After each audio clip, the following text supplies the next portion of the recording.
बिस्मिल्लाहिर्रहमानिर्रहीम। अस्सलाम वालेकुम। आज मेरे चैनल कुकिंग कॉर्ड के अंदर आपके साथ मैं शेयर करने जा रही हूँ कश्मीरी चिकन मसाला। बहुत मज़े की बन के तैयार होती है, बहुत ही जायकेदार। और आमतौर पर घर में जब हम चिकन को बनाते हैं तो सोच रहे होते हैं कि किस तरीके से इसको फ्लेवर दें। तो आज ये रेसिपी आप ट्राई करें कश्मीरी चिकन मसाले की। इंशाल्लाह ताला आपको बहुत ही ज़्यादा पसंद आएगी। बहुत ही ज़्यादा फ्लेवरफुल, टेस्टी, ईजी और परफेक्ट रेसिपी है। आप इसे ज़रूर बनाएं और ट्राई करें। शुरू करते हैं कश्मीरी चिकन। यहाँ पर ले लिए मैंने एक कढ़ाई और कढ़ाई में डाला है आधा कप तेल। आधा कप तेल में 2 अदद दरमियाने साइज की प्याज लेकर इसको मैं एक बारीक चॉप करके इसके अंदर डालूंगी तेल के अंदर और फिर इसको जो है फ्राई करूंगी। प्याज का पेस्ट नहीं बनाइएगा, उसका फ्लेवर अलग होता है। चॉप करके प्याज जब आप डालेंगे तो उसका फ्लेवर अलग होता है।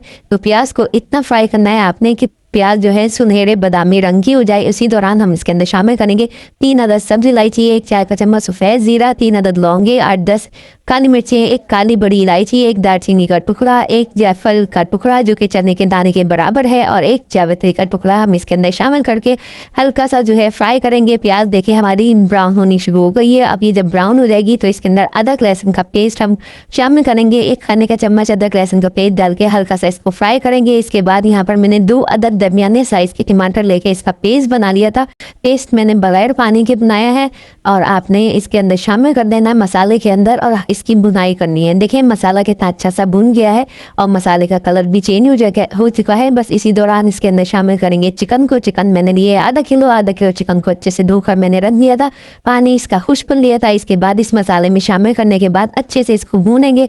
जब चिकन अच्छा सा भुन जाएगा तो इसके अंदर शामिल करेंगे नमक। यहाँ पर मैंने शामिल किया है 1 चाय का चम्मच नमक अपने टेस्ट के हिसाब से शामिल कर सकते हैं। 1 खाने का चम्मच जो है आप शामिल करें इसमें धनिया पाउडर, 1 चाय का चम्मच कश्मीरी लाल मिर्चों का पाउडर, आधा चाय का चम्मच हल्दी पाउडर इसके अंदर शामिल करेंगे और इसके साथ ही कश्मीरी मिर्चें साबुत वाली भी हम इसके अंदर शामिल कर देंगे, तकरीबन 4 अदद।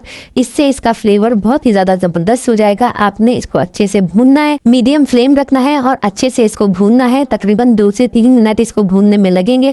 टमाटर का पानी सारा खुश्क हो जाएगा और मसाले भी अच्छे से भुन जाएंगे। तो इसमें शामिल करेंगे आधा कप दही। दही को पहले अच्छे से फेंट लीजिए और दही शामिल करते हुए जो है फ्लेम को स्लो कर लीजिए। दही की मिक्सिंग कीजिए। जब दही अच्छे से मिक्स हो जाएगा तमाम चिकन की बोटियों के अंदर अच्छे से जल्दी से मिक्स करने के बाद आपने इसके अंदर शामिल करना है तकरीबन आधा गिलास पानी। पानी शामिल करने के बाद आपने चिकन को अच्छे से कुक करने के लिए रख देना है कि चिकन टेंडर भी हो जाए और चिकन का सारा पानी खुश्क भी हो जाए। तकरीबन 15-20 मिनट के लिए आपने इसे कवर लगा के कुक करना है। जब अच्छे से कुक हो जाएगा, ये देख सकते हैं चिकन की बोटियां गल चुकी हैं, पानी भी इसका खुश्क हो चुका है। बस आपने इसकी बुनाई करनी है, मीडियम फ्लेम कर लेना है, अच्छे से इसको भूनना है। और भूनने के दौरान ही इसके अंदर हम शामिल करेंगे ये 1 चाय का चम्मच भुना कुटा जीरा और इसके साथ ही इसमें डालेगा हैंडफुल जो है फ्रेश हरा धनिया। दिखने में जितनी रेसिपी ये अच्छी लग रही है खाने में उससे भी ज़्यादा टेस्टी है। ज़रूर ट्राई कीजिएगा, अपना फीडबैक ज़रूर दीजिएगा और आपको मेरी रेसिपीज़ कैसी लगती हैं ये सब आप मुझे बताया करें कमेंट के अंदर। इंशाल्लाह ताला आपको बेस्ट रेसिपीज़ मिलेंगी, इसके ऊपर इजी मिलेंगी, परफेक्ट रेसिपीज़ आपके साथ में शेयर करती हूँ। आपको इसी तरह की पाकिस्तानी रेसिपीज़ मेरे चैनल पर मिलती रहती हैं। यकीन करें कि आप जब ये कश्मीरी चिकन मसाला बनाएंगे तो कढ़ाई को भी भूल जाएंगे, इतने मज़े का ये बनके तैयार होता है। तो इसी तरह की पाकिस्तानी फूड रेसिपीज़ आपको मेरे चैनल पर मिलती रहती हैं। इजाज़त दीजिए, अल्लाह हाफ़िज़।